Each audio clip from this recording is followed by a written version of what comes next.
ఈరోజు అనంతపురం అర్బన్లో ఈ నెల 26 తారీఖున రేపు జరగబోయే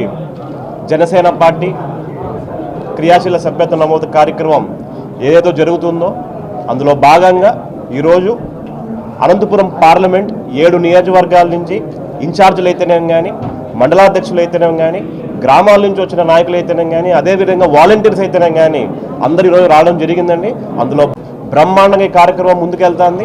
రాబోయే 15 రోజుల్లో ఈ కార్యక్రమాన్ని ఎలా ముందుకు తీసుకెళ్ళాలి, ఎలా ముందుకెళ్ళాలి, సభ్యత్వ నమోదు పోయినసారి జరిగిన దానికని, ఎందుకంటే చాలా రోజులైంది, పోయినసారి జరిగిన దానికని ఈసారి రెట్టింపు ఉత్సాహంతో ఎలా చేయాలని చెప్పేసి ఆయన డైరెక్షన్స్ ఇవ్వబోతున్నారు. అదేవిధంగా మీ అందరికీ తెలుసు, అనంతపురంలో జనసేన పార్టీ ఎంతో బలంగా ఇక్కడ అందరూ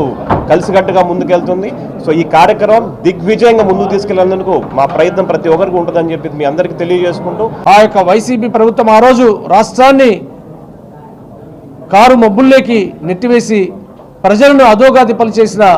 ఆ యొక్క వైఎస్ఆర్సీపీ ప్రభుత్వాన్ని ఏదైతే బంగాళాఖాతంలో ముంచుతారన్నాడో, మహిషిని కొమ్ములు విరుస్తారన్నాడో పవన్ కళ్యాణ్ గారు తను తగ్గి తన పార్టీ నాయకులను కొంచెం తగ్గి ఆంధ్ర ప్రజల్ని గెలిపించారు. అలాగే